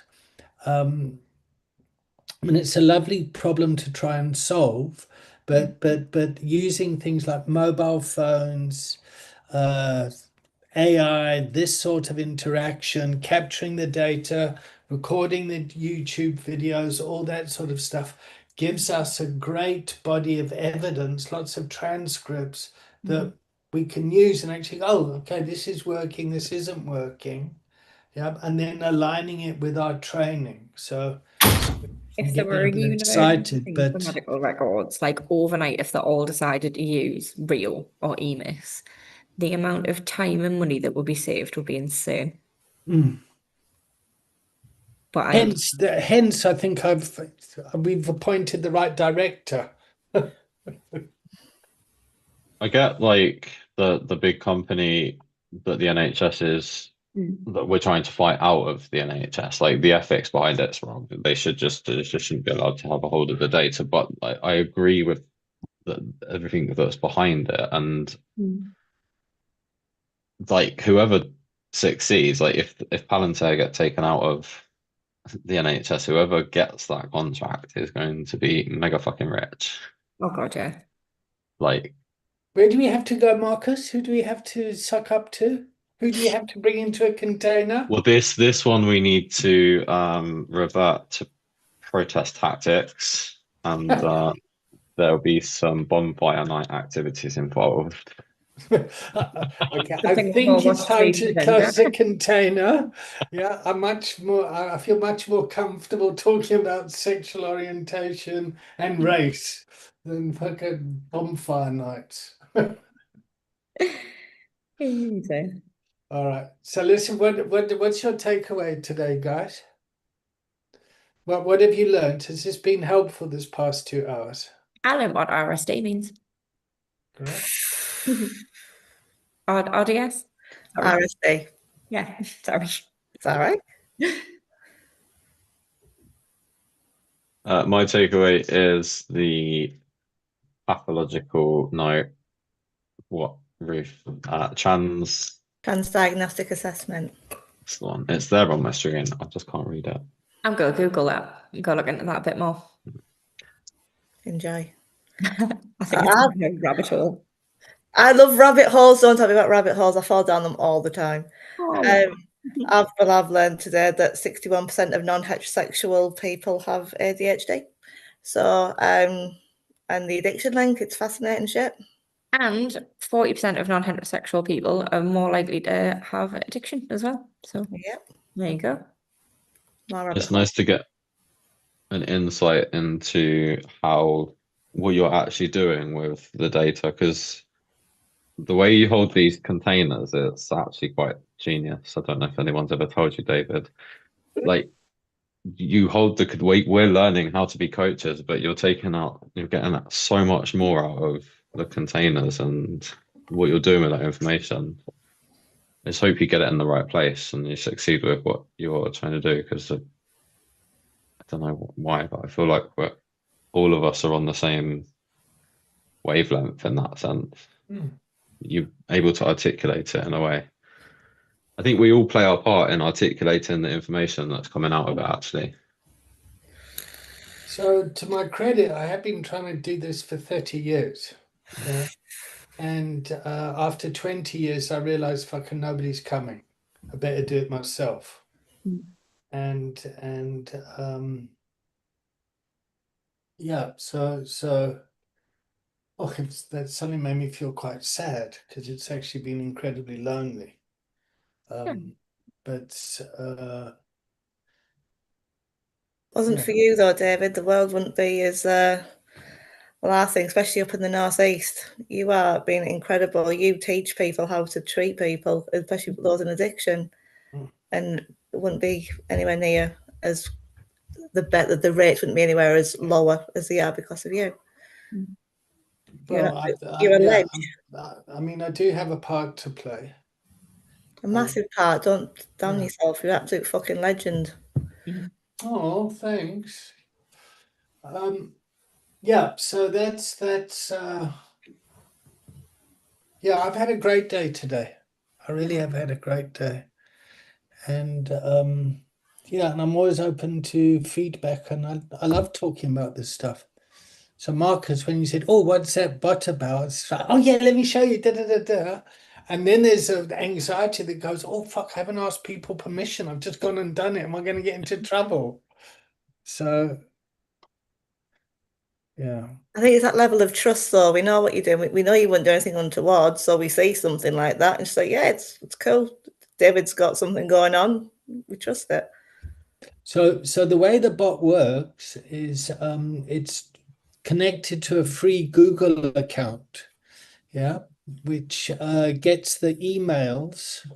Yep, so you can email AI David Collins. Yep. And then I've got a little AI assistant there that's going to shift through all these emails and fucking then decide, okay, here's a transcript from the pilgrimage, here's a transcript from the systemic wellness practitioner, here's a transcript from the community of practice, here's a transcript from the Leros.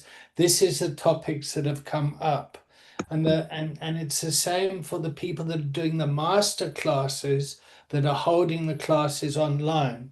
So we can actually get the transcript from them and then say, okay, well, these were the topics that were discussed. This was the recovery capital that was generated. This is how you measure all that sort of stuff. Yeah, no, it's well, I'm obsessed with this shit. It's awesome. But you can't keep a task. But you can't keep a task list. Like task list. No. No. Too simple. Yeah, no, it's no fuck. Oh God. All right, let's check out. I check out with a lot of pride and joy and just very grateful you're all in my life. Thank you. And my son's coming tomorrow. My son, and my daughter-in-law, and my grandson and my granddaughter. They arrive at 7:30 tomorrow morning. Love. That's Nice. awesome. I'll take you, Jade. I'm checking out, feeling. I don't know how I'm feeling. I've got a lot going on at the minute, but I'm glad that I can come here. And do you know what? I haven't thought about any of me outside nonsense while I've been here. So it's been really good. Sometimes I need the distraction. So I'm grateful for that. Thank you. Marcus? Yeah, I'm feeling a lot different to what I woke up this morning as. Like coming out of the back of a despairing couple of weeks, and I was just wishing that away this morning. And I think, like Jade said, this has been a really, really good distraction.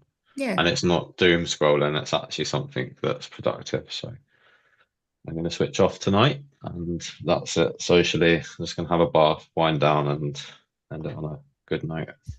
Not overdo it. Pass it to you, Ruth. I'm good.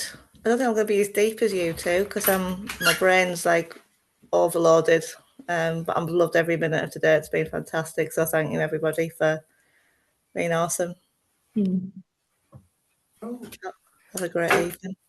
And please feel free to send your complaints to Paresh if you want. You'll be handling all court cases. Does Jade? I don't know if Jade knows.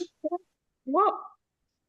So Paresh is Or if one it's of public the, knowledge, even. But yeah. yeah. It's on Company's House. So we've appointed 2 directors to our kick that's been going for 3 years in October. And Paresh is one of the students. I think you might have met him. He lives down here in Battersea with me. So he's one of them. And the other one was my ex-landlord. Now Cool. All right, everyone. Lots of love. David, sorry, one more second. You sent me a link the other day, and I think it was in the chat. It was to that app. Could you send me it again? Because I haven't got it now. Okay. Yeah, it's appmauniyuact.com. I'll send it in Is the this chat. the one that you want everyone to look at? Yeah. I'd like you to log on and play with. So I created that app off the back of your app. That's my way of processing your app. That was my way of processing your app. My app or Ruth's app? Your app, Oh, the okay. Mauni app. So I might, yeah, ignore me. I'm not good at doing the feedback, but it doesn't come out coherently. So where am I? I was able to log in before, and I'm not able to log in now. On that. Find it. All right, well, just let me know the bugs. This is version 0014 pre-alpha alpha alpha. do we sign in, just sign in, or do we MDT sign in? What's NVT? MDT, team login, or sign in. So if you sign in with your UACT email, if you've got a UACT email, you'll get access to the case manager side. If you sign in with just a normal email address, you'll get access to the training side of things. So the idea is people come on, yeah, they do the trainings, and when people are qualified and they want to go on to the case management stuff, because that becomes more that's more complex. You've got all the kind of GDPR and the European compliance, and like we've had to use servers in Frankfurt, and it's I'm in. It's all good. Sorted. I've saved my bookmarks now, so I can not lose it again. I'm actually going this time. Lots of love, everyone. Have a Right. good evening Bye. and weekend. Bye. Bye bye.